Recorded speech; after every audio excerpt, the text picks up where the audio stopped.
I say that and I think I left mine in the car. I push record. Okay, that's fine. I brought mine, but I didn't grab it apparently.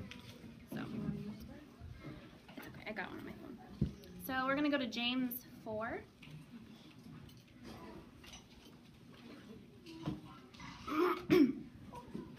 And verse 14. Oh. Well, this is fancy. Okay. So it says, whereas you do not know what will happen tomorrow, for what is your life? Is it even a vapor that appears for a little time and then vanishes away? And I'm just going to tell you right now, I'll probably cry a lot. And if you're a sympathetic crier, you're welcome to cry with me. I would apologize for that, but, you know, my baby was important to me, and so you can talk about it and cry. So my story starts with, we had 2 older kids at the time. I think they were 9 and 3. But for a couple of years before that, and we'd started trying to get rid of like the baby clothes and swing and stuff. And I remember sitting in a pile of baby clothes and crying because I'm like, I don't want to be done having babies. And my husband was adamant that he was done. Like, no, I don't want any more babies. And so I just started praying about, like, Lord, if it's not your plan for us to have more kids, then I need you to change my heart about it, because it was really sad to me that, you know, I wanted more kids and he didn't. And then, you know, Satan uses that, like, well, maybe if you were a better mom or a better wife or could do, I mean, I work outside of the home, so, you know, I could balance all of my duties better, then maybe he would want to have more kids with me. And I took it as more of a personal thing rather than he was content in life the way that it was and he didn't feel like he needed more kids. And so I started praying about it, and then sometimes I'd ask him, like, have you prayed about it? Have you prayed about whether God wants us to have more kids? And he'd be like, nope. But eventually, God started to change his heart, and it was our anniversary that year. He said, I have a present for you. And, like, for as long as we've been together for 18 years, and we've never opened gifts on Christmas because we got too excited and always opened them first.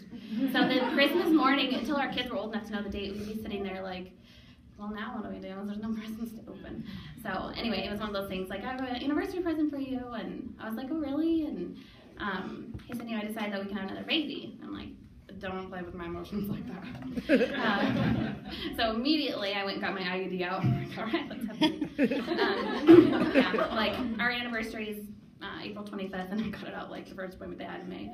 So anyway, and I got pregnant right away. And at that time, my sister was transitioning from California to Alaska. They're military, and she became civilian, and so they were staying with us. And when I found out I was pregnant, with all the other kids, I was like, with our oldest daughter, I was so excited I couldn't sleep. Like, my best friend at the time came and picked me up at like 10 o'clock at night, and we went driving around just because you're so excited. My husband could care less, he was sleeping. I'm like, I need somebody to share this excitement with. And then when our second daughter, I found out I was pregnant, my older daughter actually busted in on me in the bathroom. And so I said, go tell Dad there's another baby. And so she said, I think Mom's going to have a girl because she has a pink temperature because the pregnancy was and it's a girl. But we named our baby Ruby, and you know, we have all girls, and so we picked a girl name even though we didn't know whether or not our baby was a boy or girl. It didn't really matter. I figure once we get to heaven, if we have a baby boy named Ruby, who cares? So I'll refer to her as a girl and call her Ruby, and if she was a boy, oh well, she'll get over it. So when I found out I was pregnant with Ruby, I instantly started to cry, and I was scared, which was weird for me because I'd never felt like that before. And my sister was down in the basement, and I texted her, and I said, you need to come upstairs. And so she came upstairs, and I told her I was pregnant, and she hugged me, and she's like, what's wrong? You're shaking. And I just started to cry, and I said, I'm scared. And she's like, why are you scared? And I couldn't explain it. I just was, which was weird for me, because normally I'm like, well, I knew I wanted this baby. It wasn't like it was a surprise. So it was weird for me to experience that fear. And then I found out I was pregnant at like 3 weeks or something, pretty early, because I knew we were trying. So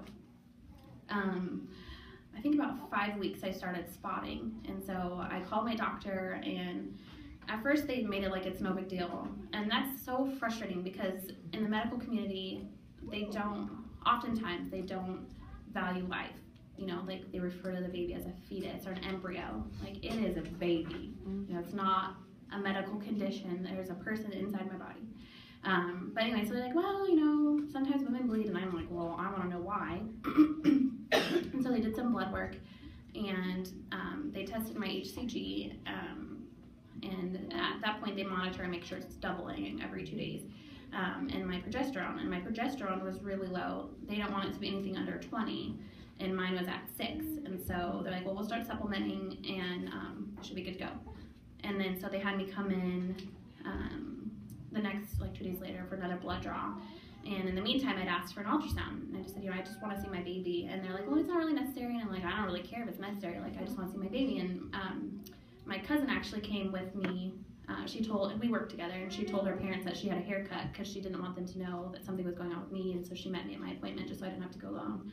And when they pulled up the screen, our little baby was right there and had a really strong heartbeat. I think it was like 165 or something, and measured right on track. And so that was reassuring. And then a couple days later after that, I'd asked for another ultrasound because I started bleeding again, and they said okay, and I can't remember why, but they appeased me, and the baby was a couple days bigger and still had a heartbeat. And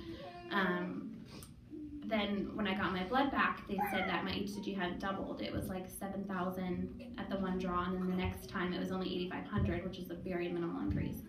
And then at the second ultrasound I had, the sonographer said something about the baby's sac looked different. I said, the baby's heartbeat's strong and it's growing, so those are the 2 things that we look for. So I left thinking, okay, everything's fine. And whenever I get pregnant, we all know that your breasts swell when you get pregnant, but I always get this weird lump in my armpit. And so I woke up on a Friday morning and I noticed that my lump was gone. I thought that was weird. Like, normally when you're very first pregnant, you're like, my boobs hurt really bad, and things don't feel right. And so I called the nurse at my doctor's office, and she said, well, you're probably just being sensitive. Like, the progesterone can make you overly sensitive, and everything's fine. And it's like, well, can I have another ultrasound? I just want to know if my baby's still alive. And she said, no, it's not necessary. So that was on Friday. And then Saturday, my husband was working at the air show with a friend, and I just started gushing blood. It wasn't even like a little bit, like it was a lot. And so I called the answering service, and my doctor called back, and she's just kind of flippant, like it was no big deal. She's like, yeah, we knew you were going to miscarry. I'm like, what? That's totally not at all what they made me think. And she said, yeah, from the way your ultrasound looked and your blood work, like, we knew this was coming.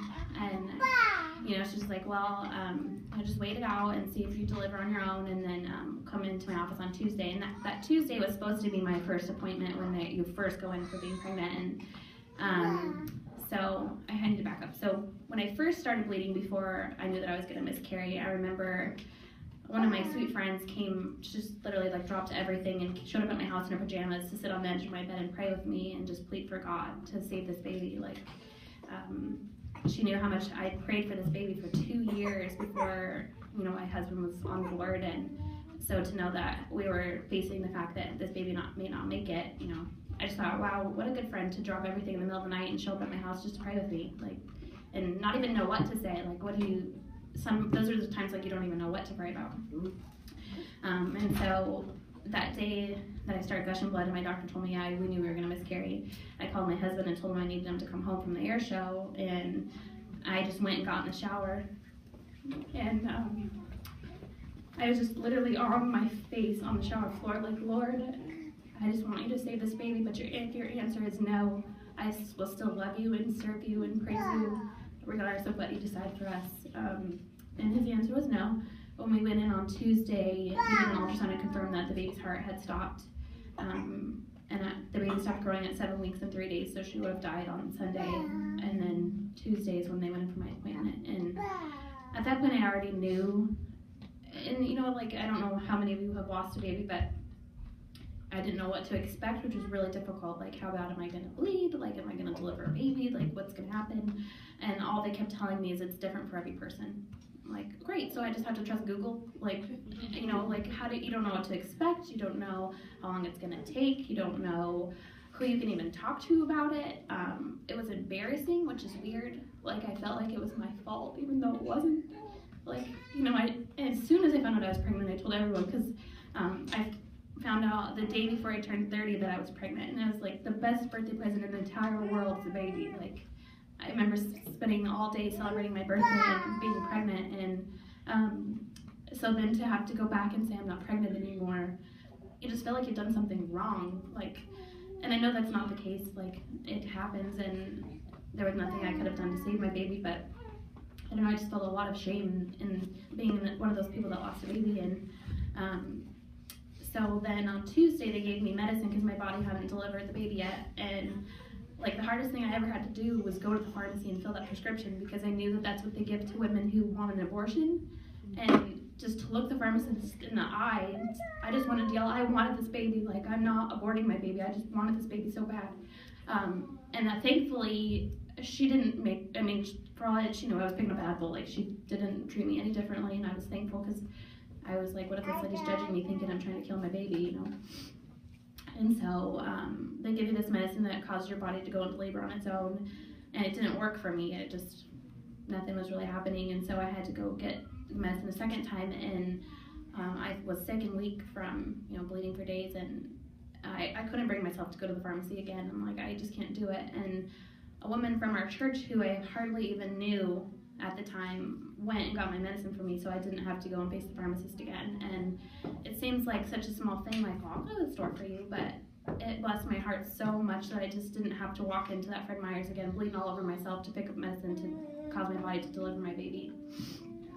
And so then I remember shortly after telling my husband that I wanted to try again for another baby, and he was completely against it. He's like, no, I can't deal with this again. And you know, I told him, like, well, I trust if God's going to carry us through it once, if he's going to allow it again, he'll carry us through it again.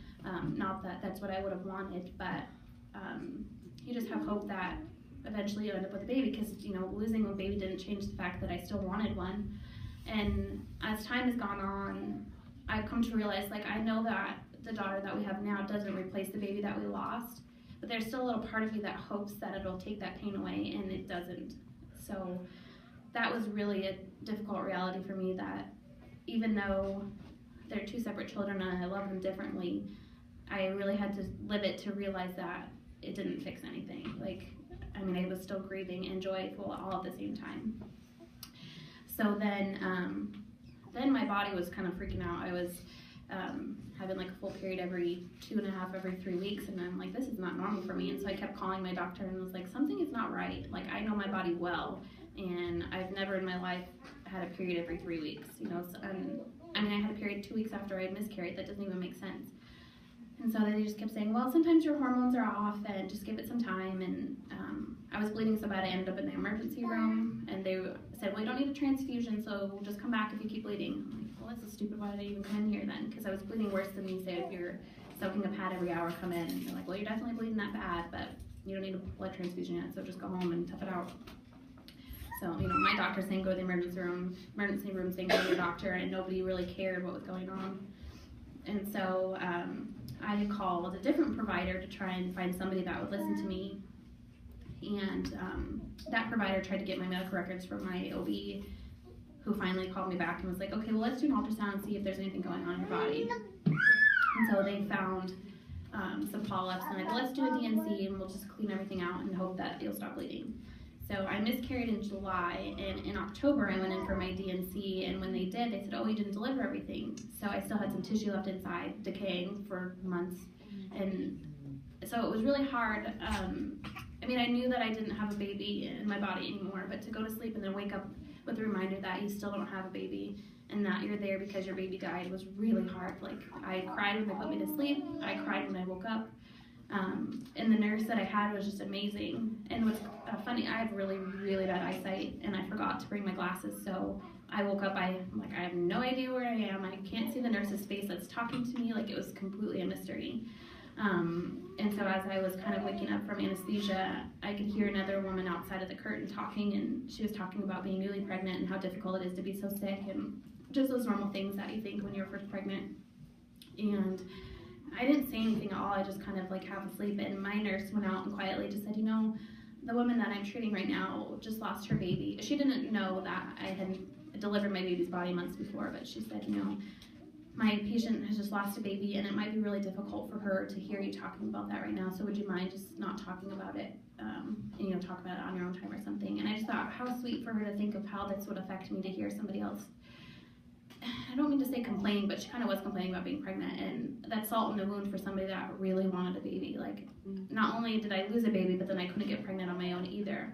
So just for her to consider that, and then she talked to me about her own loss, and asked me my baby's name, and so then when I was going into the second part of recovery, she called ahead and told the next nurse, like, she lost a baby and she's pretty sad about it, and her name was Ruby, and like she went this extra mile to refer to my baby by name, which